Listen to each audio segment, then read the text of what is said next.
Pessoal, primeiro dia da transição entre os governos, né? A gente já viu aí que muita coisa aconteceu, mas muita coisa deve acontecer, como o deputado falou. Vamos tentar entender as consequências disso tudo com o cientista político da Fundação Getúlio Vargas, o Cláudio Couto. Professor, boa tarde, muito obrigada por nos atender. Está me ouvindo bem? Ouço bem, você me ouve bem também? Tudo certo aqui, tudo perfeito para a gente começar Então aqui tá jóia. a nossa conversa, professor. Qual é a sua avaliação desses primeiros movimentos do futuro governo Lula? O fato de o vice Geraldo Alckmin ter sido nomeado, né, aí como coordenador da transição, pode revelar um governo mais ao centro nesse terceiro mandato de Lula? Eu creio que sim. Eu acho que, na realidade, a indicação dele já é muito mais um reflexo de uma decisão anterior, que era de ter primeiro uma chapa eleitoral mais ao centro, né? Daí a chamada de Geraldo Alckmin, um político de uma direita moderada, de uma centro-direita, já foi até adversário do PT em duas ocasiões nas eleições presidenciais, fora as disputas que se travavam no âmbito estadual em São Paulo. Mas, além disso, o Alckmin muito possivelmente pode ter uma facilidade maior de estabelecer diálogo com alguns membros do governo, justamente por essa sua origem, por esse seu posicionamento político ao longo da vida, né? Então, acredito que foi uma estratégia acertada. Acho que também mostra que Alckmin será um aliado importante de Lula durante o governo, mostra uma confiança, mostra que é possível estabelecer entre os dois uma relação de lealdade, de cooperação, que ele não vai ser um vice figurativo, para a gente usar uma expressão que foi mencionada há certo tempo atrás. Então, acho que é realmente uma adesão acertada e que mostra mesmo a tendência do governo amplo. Também a ida da senadora Simone Tebet, né, no segundo turno para apoiar Lula, com uma participação muito enfática, creio que também aponta nessa direção. E até quando a gente olha para a composição do Congresso, se não for um governo mais ao centro, se não for um governo amplo, vai ter muitas dificuldades para governar. Então, me parece que é esse o caminho que está sendo seguido. Certo, professor. Agora a gente viu que os ministros Paulo Guedes e Ciro Nogueira já procuraram o TCU, né, para viabilizar uma transição tranquila. O senhor acha que esse medo do presidente Jair Bolsonaro tentar atrapalhar o novo governo, a transição, já pode ser descartado ou nós vamos saber essa resposta aí nos próximos dias? Eu não descartaria, né? O presidente Bolsonaro, a gente sabe que gosta de aprontar das suas, né? A gente já viu agora, depois da eleição, toda a dificuldade que ele teve de reconhecer a vitória de seu adversário, tanto é uma dificuldade que até agora não reconheceu. Inclusive, mesmo quando na segunda intervenção pública que fez, depois de uma certa demora após a eleição, chamando os seus apoiadores a deixarem as vias, né, deixarem as estradas, pararem de bloquear as estradas, ainda assim ele não reconheceu a vitória de seu adversário, inclusive ao ponto de criticar os seus apoiadores pelo método, mas não pelo conteúdo das reivindicações, dando a entender que o conteúdo é legítimo. E que conteúdo é esse? É um questionamento da legitimidade da vitória de Lula, um questionamento, portanto, do próprio processo eleitoral e, consequentemente, da democracia brasileira, ao ponto de que muitos ali estão pedindo intervenção militar, golpe de Estado, fechamento do Supremo, enfim, e tudo isso não condiz com a democracia. E me parece que quando o presidente não desautoriza também o conteúdo, é isso que ele faz. Então, se imagina que não é exatamente com muita boa vontade que esse presidente vai lidar com o processo de transição. Eu, sinceramente, tenho um receio bastante grande de que haja algum tipo de sabotagem, de sonegação de informações, até de destruição de informações. Acho que é um perigo que a gente corre pelas características desse governo, que é um governo não só muito pouco republicano, como também nada democrático. E aí, claro, pode criar problemas para esse processo de transição que a gente já teve experiências positivas no passado, né? Foi assim, por exemplo, de Itamar para Fernando Henrique, foi de Sarney para Fernando Collor, uma experiência muito positiva, foi de Fernando Henrique para Lula, evidentemente de Lula para Dilma mais ainda, porque eram do mesmo partido, mas enfim, nós tivemos aí uma série de experiências positivas de transição. Não creio que essa vai ser igual às demais. Sim, professor. Agora eu gostaria de saber tua análise sobre o gesto que aconteceu hoje lá no Palácio do Planalto, né? Em que o presidente Jair Bolsonaro cumprimentou, chamou ali para o gabinete apenas o agora vice-presidente, né, eleito, o Alckmin, e não convidou, por exemplo, o Gleisi Hoffmann, Mercadante, que estavam juntos, né? Como que o senhor analisa esse gesto dele ter cumprimentado apenas o Alckmin? Olha, acho que vai na linha daquilo que eu apontei, né? A indicação de Alckmin é justamente para criar uma situação de menor constrangimento. A gente sabe do antagonismo profundo que existe entre o presidente Bolsonaro e o Partido dos Trabalhadores, e daí, por consequência, com os seus membros. Esse convite exclusivo ao vice-presidente, tudo bem que ele realmente tem uma posição institucional bem mais importante do que as demais pessoas que estavam ali, mas acho que ela já indica isso. Né, indica uma capacidade limitada de diálogo. Né? Ele só vai conversar com aqueles aos quais se opõe menos, né, com os quais antagoniza menos. Então, a estratégia se mostrou acertada logo de cara, né, porque se não fosse assim, não teria convidado ninguém. Né? O fato de convidar Alckmin já mostra que pelo menos alguma brecha existe para algum tipo de diálogo, algum tipo de cooperação. Sem dúvidas, professor. Agora vamos lá, do ponto de vista da economia, qual que é a importância de já começar assim, um governo dominando o orçamento, colocando ali na ponta do lápis os gastos, enfim, qual que é a importância disso?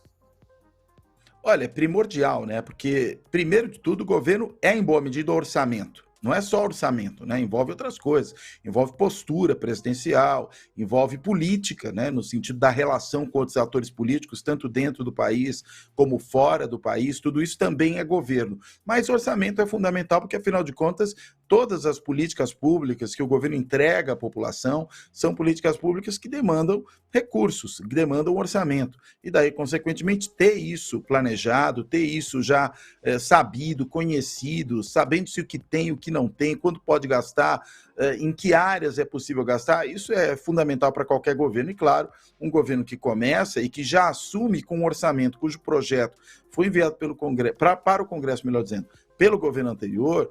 Esse governo que assume, ele precisa realmente tomar pé da situação e, inclusive, se for o caso, tentar fazer algumas alterações nesse orçamento para que ele possa condizer com aquilo que são as propostas do governo que vai assumir. E a gente já vê que tem movimentações nesse sentido. Até a possibilidade de uma PEC, né, de uma proposta de emenda constitucional, que vise aí liberar, para além do teto de gastos, 200 bilhões de reais para poder alocar em alguns dos compromissos de campanha, como a questão da manutenção do auxílio em R$ 600, o reajuste do salário mínimo um pouco acima da inflação, né, uma bonificação para aqueles que recebem auxílio também considerando o tamanho da família, para que você não trate de forma igual famílias de tamanhos diferentes. Enfim, existe toda uma questão aí relacionada a gastos importantes, sobretudo, claro, na área social, que é para onde essas políticas devem ir. E aí, evidentemente, negociar não só com o Executivo, mas principalmente com o Congresso, porque, inclusive, se for uma PEC, isso independe da vontade do presidente. O presidente não sanciona ou veta PECs, emendas constitucionais. Ele só faz isso com leis, mas não com emendas constitucionais, que o Congresso aprova e promulga sozinho. Então, a negociação tem que ser realmente na frente congressual, e a gente sabe que o próximo governo já disse, ele não pretende manter o teto de gastos, não entende que essa é uma política fiscal adequada, né, para manter em ordem as contas públicas, pretende aí usar outros tipos de ancoragem fiscal. Então, eu acredito que essa PEC já pode avançar um pouco nessa linha de já soltar essas amarras que o teto de gastos impõe para poder ter uma política fiscal de natureza distinta e, claro, começar o governo já implementando, né, uma parte das medidas prometidas para a população durante a disputa eleitoral. Professor, então vamos falar um pouco mais dessa PEC, essa proposta de emenda à Constituição, né, para flexibilizar mais uma vez o teto de gastos. É uma boa solução para o problema do Bolsa Família?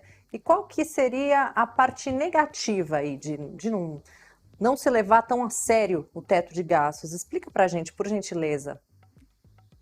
Olha, eu acho que não só é necessária, né, ela é indispensável. Né? Se você não tem uma liberação de gastos para poder alocar nesse tipo de despesa, não tem como fazê-la. Né? Não há de onde tirar recursos. O problema, claro, a gente sabe, é que se não houver uma fonte de arrecadação condizente com isso, isso acaba produzindo um aumento do endividamento público.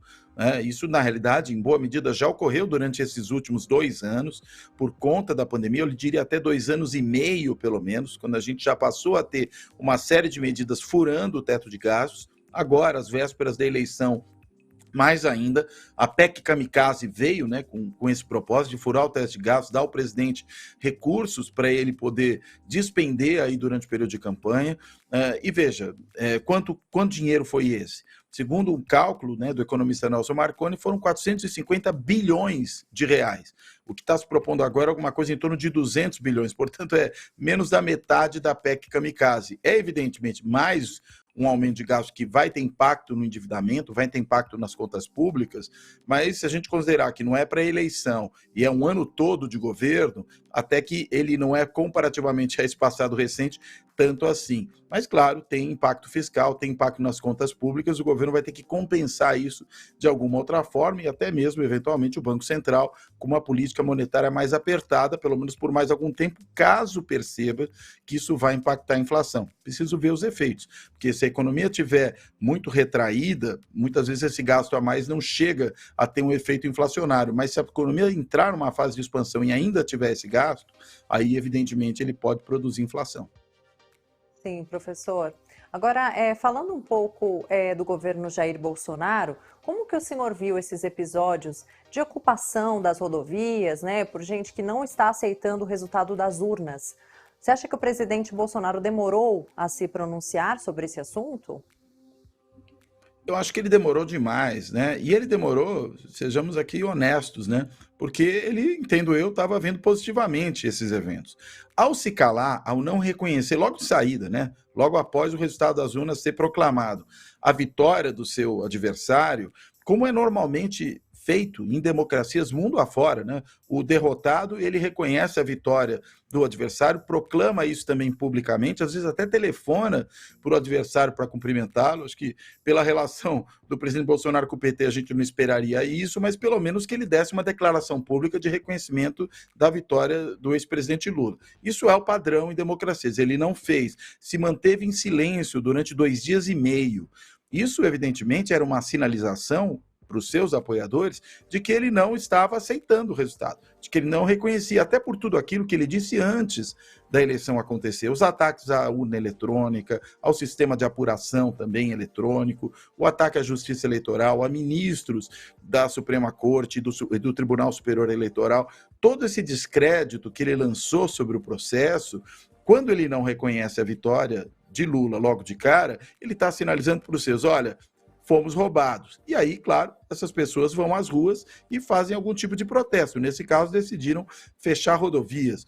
E muito grave, porque isso significa desafiar a própria democracia, significa questionar algo que sai de urnas legítimas sem o menor indício que seja de qualquer tipo de problema, né? Temos um sistema aí altamente testado, havia vários observadores internacionais, o Tribunal de Contas auditou as urnas eletrônicas, ou seja, mera cortina de fumaça, mero espantalho essa questão aí de uma eventual fraude, que depois começou a se falar nos manifestos, né, nessas manifestações, melhor dizendo, que havia fraude constatada, mas que fraude constatada? Sem mostrar nada a esse respeito. E aí os protestos tiveram um tom golpista, um tom antidemocrático. Eles pediam intervenção militar, eles pediam fechamento do Supremo.